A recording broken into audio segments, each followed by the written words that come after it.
It was a Tuesday morning, the kind where the sunlight filters in just right, promising a fresh start.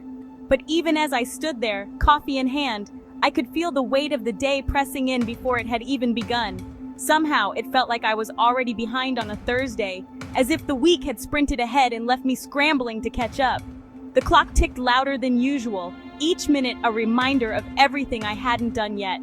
I was juggling a work email that needed an urgent reply, a productivity podcast, blaring tips I'd never remember, and my daughter's breakfast, which was rapidly turning into a culinary experiment gone wrong. The kitchen was a symphony of beeping appliances, clattering dishes, and the occasional, "Mom, where's my sock?" All the while, my laptop blinked with reminders for a 10 a.m. meeting, as if daring me to forget. My phone buzzed with calendar alerts, each one stacking on top of the last, a digital tower of obligations. Suddenly, a new notification popped up, National Organize Your Pantry Day. My brain short-circuited. Was this a joke? Another task, another expectation, another thing to add to the never-ending list. I glanced at my chaotic pantry, shelves overflowing with half-empty cereal boxes, mismatched jars, and a mysterious can of beans from 2018. It was a monument to good intentions and forgotten grocery lists. Then I looked at the pristine, color-coded pantry on my screen, every item in its place, labels facing forward, a rainbow of order. It was the kind of perfection that only exists on the internet, a digital mirage. I couldn't help but laugh at the absurdity. Here I was comparing my real, lived-in chaos to someone else's curated highlight reel. The gap between expectation and reality had never felt wider. Technology promised to make life easier, to streamline my day and free up my time. But instead, it felt like I was running on a treadmill that only sped up with every new app, every new notification, every new life hack. The more I tried to keep up, the faster the treadmill went, until I was breathless, overwhelmed, and wondering when I'd last had a moment of real peace. That morning, I made a choice. I closed my laptop, put down my phone, and let the silence settle in. It felt strange at first, like stepping off a moving walkway and finding solid ground. I took a deep breath, a small act of rebellion against the relentless march of digital demands.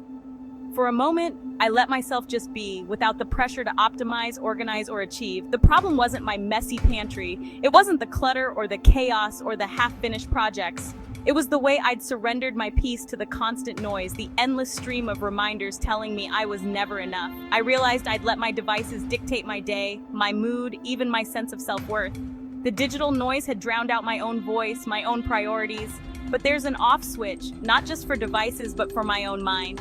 I could choose to step away, to pause, to reclaim a little quiet in the chaos. In that quiet, I found a reminder. Sometimes the most productive thing you can do is nothing at all. And in that moment, surrounded by mess and imperfection, I finally felt at peace.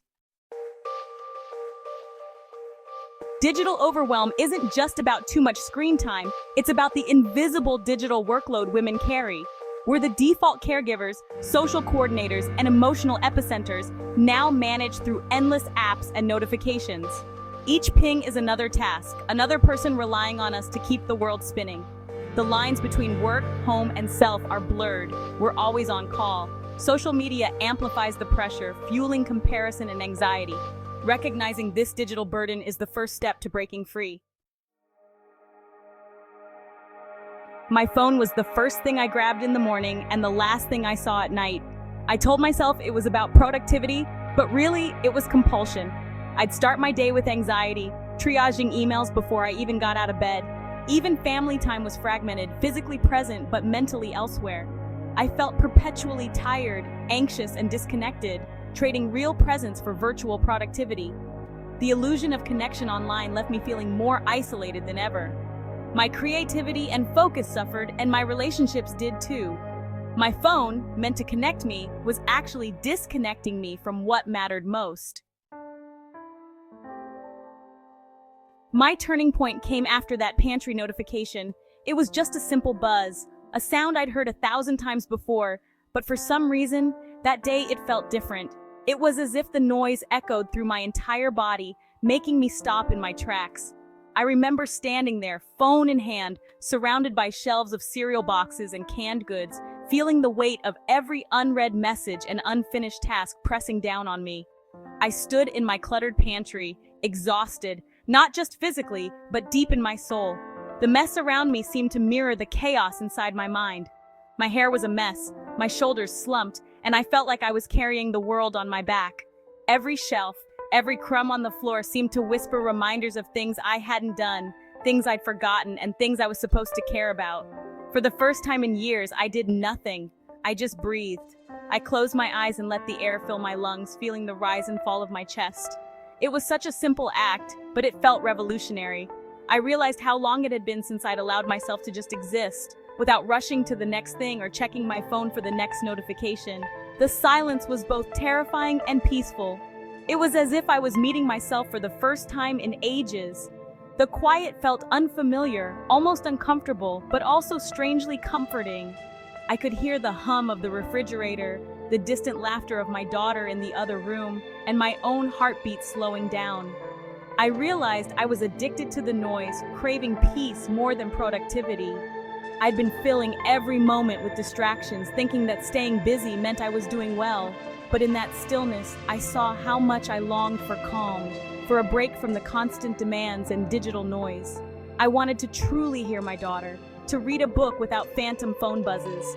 I wanted to be present, to laugh at her stories, to notice the way the sunlight danced across the living room floor. I missed the feeling of being fully there, not just physically, but mentally and emotionally.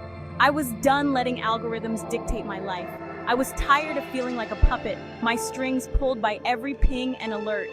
I wanted to reclaim my time, my attention, and my peace of mind. That moment became my foundation for change. It was the lowest point, but also the start of something new. I realized I didn't have to wait for a perfect moment or a big event to turn things around.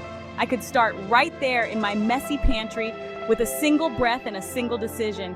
I didn't need a silent retreat. I needed a practical daily reset. Something small, something doable, something that would fit into the chaos of real life. I grabbed a notebook and started jotting down ideas, thinking about what would actually help me feel grounded every day. That's when the idea for a simple 5-minute reset was born. Just 5 minutes to pause, breathe, and reconnect with myself. It wasn't about escaping my life, but about finding peace within it, one small moment at a time.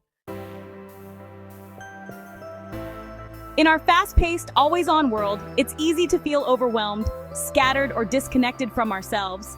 That's why I created the 5-Minute Thrive Reset, a simple, accessible, and surprisingly powerful practice designed for real people with real lives. Whether you're at home, at work, or anywhere in between, this reset is your invitation to pause, breathe, and reconnect with what matters most. All you need is 5 minutes, a quiet spot, and a willingness to show up for yourself. This isn't about finding the perfect meditation cushion or escaping to a mountaintop retreat.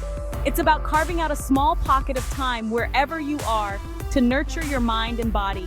Let's walk through the steps together. Step 1, disconnect. Start by putting your phone away, out of sight and out of reach. Turn off notifications, close your laptop, and let your devices rest for a moment. This simple act sends a powerful signal to your brain. It's time to step away from the noise and reclaim your attention. As you close your laptop or set your phone aside, take a deep breath and notice the shift. You're telling your mind and body that the digital world is on pause, and for these next few minutes, you are your own priority. Step 2, arrival. Find a comfortable seat, close your eyes if you feel safe, and bring your attention to your body. Notice the sensation of your feet on the floor, your hands resting in your lap, or the gentle rise and fall of your chest. This is your moment to arrive fully in the present, letting go of what came before and what comes next. Now focus on your natural breathing. Don't try to change it, just observe the gentle rhythm of your inhale and exhale. Feel the air moving in and out, the coolness as you breathe in, the warmth as you breathe out. If your mind starts to wander, that's completely normal. When you notice your thoughts drifting to your to-do list or worries, gently guide your attention back to your breath. Each time you return, you're strengthening your ability to focus and be present. Step 4, gratitude. Now bring to mind one small thing you're grateful for. It could be the warmth of your coffee, the sound of birds outside, or simply the fact that you gave yourself these 5 minutes. Let that feeling of gratitude fill your body, softening any tension and lifting your mood. Next, set a simple, positive intention for the next part of your day. Maybe it's to approach your work with patience, to listen more deeply, or to move through your afternoon with kindness. Let this intention anchor you, giving you a sense of purpose and direction as you move forward. Remember, this practice isn't about perfection or emptying your mind completely. It's about reclaiming your attention, even for a few moments, and reminding yourself that you have the power to reset no matter what's happening around you. Each step takes just about 1 minute, but together they create a powerful reset for your nervous system. You'll feel more grounded, more focused, and more resilient, ready to face whatever comes next with a clearer mind and a calmer heart. You don't need a fancy retreat or hours of free time. All you need is 5 minutes of real, intentional presence. This is a practice you can do at your kitchen table, in your office chair, or even in your car before heading into a meeting. Think of this as a mini anchor in the chaos, a way to steady yourself when life feels overwhelming. It's a gentle reminder that you can always come back to yourself no matter how busy or noisy the world gets. The 5-minute Thrive Reset is your invitation to step off the digital treadmill, even if just for a moment. It's a chance to reconnect with your breath, your body, and your intentions so you can move through your day with more ease and clarity. And the best part? This reset is available to you anytime, anywhere. Whether you're at home, at work, or on the go, you can always take 5 minutes to reset, recharge, and thrive. Give yourself this gift. You deserve it. Before the Thrive Reset, my days were frantic and fragmented. I was always multitasking, always anxious, never fully present. The reset changed everything, first subtly, then profoundly. I found calm in the chaos, starting my day with intention instead of panic. My focus sharpened, my energy stabilized, and my sleep improved. I became more present with my family and less reactive to digital demands. Now, when overwhelm rises, I know I can step away and reset. 5 minutes, extraordinary return. The Thrive Reset is powerful, but lasting peace requires real boundaries. Make your bedroom a phone-free zone, charge your phone elsewhere, and use an old-fashioned alarm clock. Schedule your scrolling time, don't let it hijack your day. Turn off non-essential notifications, be ruthless, keep only the most important alerts, check apps on your schedule, not theirs. Practice a digital sunset. Set a nightly cutoff for screens to help your mind unwind. Use that time to read, connect, or simply rest. These small rituals create space for real connection and rest. If this sounds familiar, you're not alone. Women everywhere are quietly struggling with digital overwhelm. I've seen friends and colleagues transform their days with the 5-minute reset and digital boundaries. One friend found focus after dropping her kids at school. Another saved her relationship by banning phones from the bedroom. These aren't isolated stories, they're part of a quiet revolution. True well-being isn't in a new app, but in small, intentional moments of disconnection. Together, we're rewriting the rules for thriving in a digital world. Technology isn't going away, but we can choose how we engage with it. The 5-minute Thrive Reset is a declaration of independence from digital chaos. Imagine starting your day with calm, moving with focus, and ending with peace. It begins with 5 minutes, right now, not tomorrow. Step off the digital treadmill and notice the shift from frazzled to focused. Join our community of women reclaiming their lives from digital distraction. Share this with someone who needs a moment of peace. Together we can turn the tide on burnout and truly thrive. Hey everyone, thanks for watching this video on Happy Life Secrets TV. If you enjoyed it and found it helpful, we'd love to hear your thoughts. Drop us a comment below and let us know what you think, or share your own secrets to a happy life. And don't forget to hit that subscribe button for more amazing content. We're here to bring a smile to your day with tips, tricks, and secrets to a happier life. See you in the next video. Today is another good day. Unlock the path to your best self. Discover the transformative power of the 12 Happy Life Secrets. Embrace all of them and watch your happiness thrive. Remember, your happy life is an inside job.